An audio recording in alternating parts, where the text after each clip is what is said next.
You get what you tolerate in business as in life. That's the topic of today's video, where we'll be going over an extremely useful filter which can help you make better decisions, especially related to hiring and firing team members. Hiring team members who are great and retaining them, and firing team members who are a headache, or at least helping them to level up to the point where everyone is on the same page and it's just a wonderful team to work with.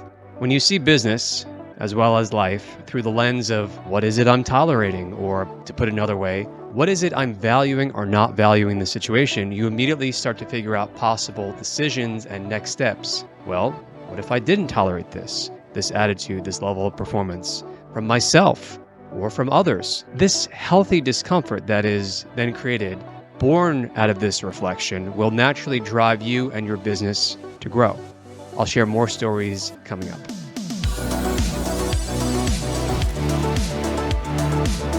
My name is Matt Ackerson. I'm the founder and CEO of Grobo, if you don't already know. And welcome to episode 3 of the massive podcast, MASS standing for Marketing, AI, Sales, and How to Scale. We've been in business since 2010, started out as an agency, scaled multiple productized services, sold thousands of copies of our courses and info products. And in 2021, for the first time, we crossed 7 figures with our flagship unlimited marketing team delegation platform. But the journey has not been all sunshine and rainbows, and that's why I make these videos, to reflect and share the journey with you in a way that is real, raw, and giving max value. We're bootstrapped, and chances are you're in the same boat. So come alongside and let's create massive success and growth while we build you a competitive moat. Getting better. So, as I was saying, in business as in life, you get what you tolerate. And if you accept friends, for example, into your life, to relate this to the personal, because it applies to business and the personal in, I believe, a parallel and symmetrical way. If you accept friends into your life who are resentful, who have low standards for their own behavior, who have no goals for bettering themselves, you'll be influenced by this in how your life proceeds. You'll be held back and held down by their low expectations, by their selfish and self-serving desire, frankly, to keep you average, normal. And this is not something that many people will even be consciously aware of, but it happens. I've seen it personally. So it'd be held back just as they are holding themselves back. And this happens so that, again, it's part self-serving, so that they can feel comfortable. Any deviation from this may breed sarcasm, scorn, and veiled resentment. There's also a concept called the tall poppy syndrome. It's this phrase comes from, like, I believe, an old movie. It's the idea that, if you stand out in any group, naturally people are going to want to try to challenge you or even cut you down. That's the tall poppy syndrome, because I guess the poppies would get cut in a field. But on a personal, social, societal level, this is very common. People who think different, act different, who succeed, above the average. There may be fans on the one hand, and there may be a lot of haters who just really want to destroy that person. And unfortunately, sometimes they're successful, and thankfully other times they're not. But it's the same in business. So some months ago, earlier this year, to again relate this personal to the business first, I began branching out where I live in Southwest Florida. I don't need or want many friends. That's just how I operate. I think a person with many supposed real friends tends to have no real friends, and their mind becomes more like that of a politician's, soothing, standing for nothing concrete, and a soft philosophy. But I digress. So as I went out to be more social earlier this year, I linked up with a few other guys who seemed to be real and decent. The problem, as I quickly found out, was that they valued things I did not and do not want to value. They wanted to chase girls, were sometimes desperate for validation from others, and that might be fine for them, but it wasn't what I wanted. I'm human. I won't say I never did those things, but what finally caused me to cut off that blossoming friendship with these 2 people at the time was this sensed creeping resentment from their side. Like, don't be like that. Don't work hard. don't have that goal or dream. And whenever I spoke about my goals and plans, it was clear they didn't relate. And in several instances, especially under the influence of a few drinks, because nothing ever went wrong with alcohol, they would actively discourage such thoughts, goals, and discussions. I soon cut it off after observing this. And in business, your team members, your employees, like friends, you get to select who you're going to hire. Okay. So, on the one hand, with friends, you're choosing who you're going to bring into your life. It could be friends or relationships.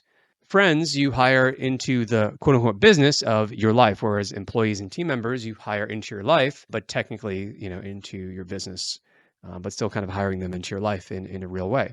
By the way, fun fact, in French, the word entrepreneur means within and all around. Within and all around.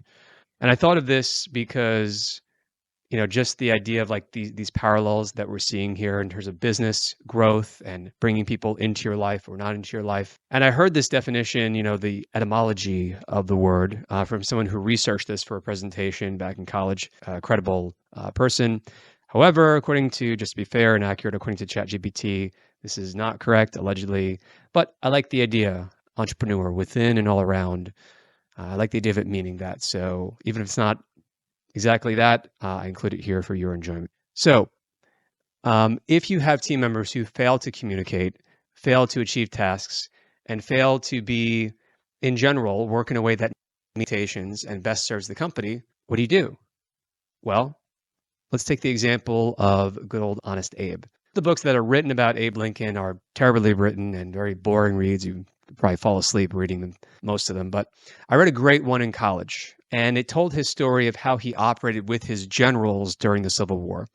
It was riveting, but the most interesting part was his contentious relationship with General McClellan. McClellan had a reluctance to heed Lincoln's direction during the war, to press the attack. And this is well documented. He just was reluctant to press the attack, in part because he'd want to keep his troops safe. He didn't want to cost their lives. And Lincoln and McClellan, they exchanged a number of letters going back and forth during the Civil War, showing this contentious back and forth that existed between them, where Lincoln was, again, just repeatedly trying to give direction. But mistake after mistake, Lincoln writing him letters, just urging him, like, you got to press the attack. He tried to reason with him. He reprimanded him, but McClellan, even when the action and directions were crystal clear, he still balked to fight the war as Lincoln wished. After the Battle of Antietam, Lincoln was particularly frustrated because he saw it as a missed opportunity to end the war sooner. McClellan's lack of aggression and overestimation of the enemy's strength were key reasons Lincoln decided to replace him. It was only after this became a clear pattern that Lincoln relieved him of his command. He could have done it much sooner. He could have maybe just skipped all of those steps when it was just immediately clear. He wasn't disloyal, but again, he was not following the direction of the commander-in-chief in terms of how he wanted the war fought. Question here is, did Lincoln fail? Was he unwise in how we dealt with this situation? Or was he operating on some other principle? Was he just getting what he tolerated? There's another story I'd like to relate to you before we answer that. From a Navy SEAL who's quite famous. You might have heard of him. He's written some very famous self-help books, like I believe it's called Extreme Ownership. Former Navy SEAL Jocko Willink. Jocko tells a story in his book, Extreme Ownership, about his SEAL training days and the boat cruise. So they had this training exercise that they would go out on. They had multiple crews, and each crew, small team, had to carry a heavy inflatable boat on their heads while running for miles. One particular crew consistently finished last in every race, demoralized, exhausted. So the instructors decided to do a little exercise. They decided to swap the leaders of the crew that was in first place with the leaders of the crew that was in last place. And they did this in part because the teams were complaining. They said, they're going to keep winning first every time just because, they're better than us. They're stronger. They have better stamina, whatever. So they decided to swap the leaders. Surprisingly, within a day, the previously losing crew that was in last place started winning races. Okay, they just changed the leaders. While the formerly winning crew their performance declined significantly. This dramatic shift occurred without any changes to the team members' physical abilities or the challenges they faced. The only difference was the leadership switch. The new leader motivated his team, developed smart strategies, and fostered a winning mindset, transforming the losing crew into champions. So, by this story, you might be tempted to extrapolate that, okay, well, if I just take the extreme ownership position, or everything is just my fault. I'm the leader, the company, of the team. Everything is my fault. You're the entrepreneur. You're the leader. Your team's failures aren't their failures. They're your failures, right? And I think on a literal level, objectively, we have to say this is both part true and part false. On a philosophical level, and maybe just on a performance and kind of guiding your actions to, take ownership, it may be helpful to see it as all your fault. Why? Because then you're empowered and more motivated to take action to make it better. Because if it's not all your fault, you can sort of pass the buck. You can assign blame, right? It's a lot easier to do that. And when you learn to take responsibility first for all problems that occur, you will inevitably ride a continuous stream of changes and actions which will drive you towards success. In the past, I worked with certain people on the team who were low performers, and I would not work or hire those people again. But still, I saw it as my fault in those earlier times, and I said, whenever something would go wrong, like in the case of this one project manager who was just mediocre, working, but allegedly, just doing her best, I said, what can I do? This person, okay, maybe needs more training. Let me do that. This person needs a better system, a better checklist, a checklist if there was no checklist. Whatever it was, whatever they didn't have, I would work to give it to them. Coaching, as another example. And you know what? Despite them truly not being the right person or people for the long term, they improved. Each person would always improve in these types of situations in some meaningful way, and the company over the long term would benefit because that change in the structure, the system being modified, the training being, becoming part of the process, the company would always benefit long term because as we found and hired better people, those better fit people benefited from the change, those systematic changes that we made. So let's bring it back, though, to the central claim that we started this video with. You get what you tolerate. If you are to tolerate beyond a point, emphasis on the word beyond a point, low quality outputs, a lack of reliability, flakiness, even poor attitude and excuses, antagonistic, even to that level, and it happens even after you communicate about it, you should assume it's unlikely to ever change. Why? Because you cannot change people. But what you can do is you can change the people when necessary, and you can change your own behavior and thoughts. Again, you must accept you cannot change people. You can only change your own behavior and thoughts, okay?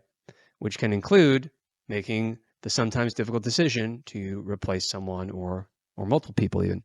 What you see often is what you get after they've received feedback and had time to adapt and learn in your company and way of doing business, after people have had this honeymoon period, because that's a factor too. There's the phrase hire slow, fire fast, and there's definitely some truth in that, but you also want to account for there is a learning curve usually. Like if a developer, for example, in their first week is not churning out new features and front-end updates, whatever it is, you're going to fire them based on that? Well, I mean, how big is the code base? If it's hundreds of files, tens of thousands of lines of code, hundreds of thousands of lines of code, millions of lines of code, no, it makes sense to do that. Because again, there is that learning curve.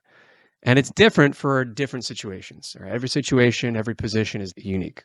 And that's what's meant by the phrase beyond a point, tolerating to a point. If you tolerate your own low standards, you welcome into your business and life, by extension, people with low standards. You say through your actions, I'm okay with that. And that's exactly what you get. Beyond a point. Beyond a point. What must you do? If you have taken responsibility, if you said, okay, well, I'll just assume it's my fault. I'll just assume, I did something wrong, or there's something that I'm not doing, or by extension, the company is not giving enough support, coaching, training, better system, checklist, whatever. Communicating the feedback. Was there an improvement? After that point, beyond that point, you must fire. Okay. You must replace. When I've done this, was thoughtful, as we just explained, coming from a place of 100% first taking responsibility and ownership. It always led to company growth and increased enjoyment even further for me in the business, for other team members in the business, which further fueled our growth. This, I can tell, was a big factor in how we achieved literal 10x growth from 10K MRR to over 100K MRR in 8 months going into March of 2021. Life is short. Business opportunities and markets are always in flux, and time waits for no one. You have to make a decision at every point. Have you gone beyond that point? Have you not? Should you still be tolerating, or is it time to make a different decision? Start by taking responsibility, though. Decide that you won't tolerate beyond a point and define that point. What does that mean for you? Take 100% ownership up to that point, because ownership eventually means removing people from your company. Do it with zeal, do it with conviction, do it and experience faster growth. So I hope you enjoyed this video. I hope you got value from it. And if you want to learn more about how you can actually grow your business faster by delegating unlimited marketing tasks and projects without the headaches of hiring, then I encourage you to go to grobo.com to watch a short demo and book your call today. With your all-in-one Grobo team, you get multiple humans specializing in different skills, and we're able to deliver faster for you now with the help of AI as well. So we can use AI to get to a first draft, and then our talented team of human professionals who are specialists in each of their skill sets and areas. They can then take that when it's appropriate. We don't always start with an AI output, but then we can bring it up to the level. So you get something that is quality checked, made by humans, and you also get it in a very timely fashion. So that's how we're able to deliver faster for you, along with the quality checks built in. You get content writing, copywriting strategy, ads management, video, web design, graphic design, apps management, and a dedicated project manager, and more. Yes, you get more. Go to grobo.com to watch the demo and book your call today. And as of this time, we still have our $7 for 7-day offer. So if you are a first-time new customer, you can get started today for just $7. So go ahead, book your call to learn more and watch that demo video. Until next time, keep Groboing and stay focused. And if you got value from this video, please consider liking, subscribing, and sharing it, because it is thanks to you sharing it and talking about it through word of mouth. It helps this channel to keep growing and encourages us to keep making content like this to help you grow bigger, better, and faster. I'll see you next time.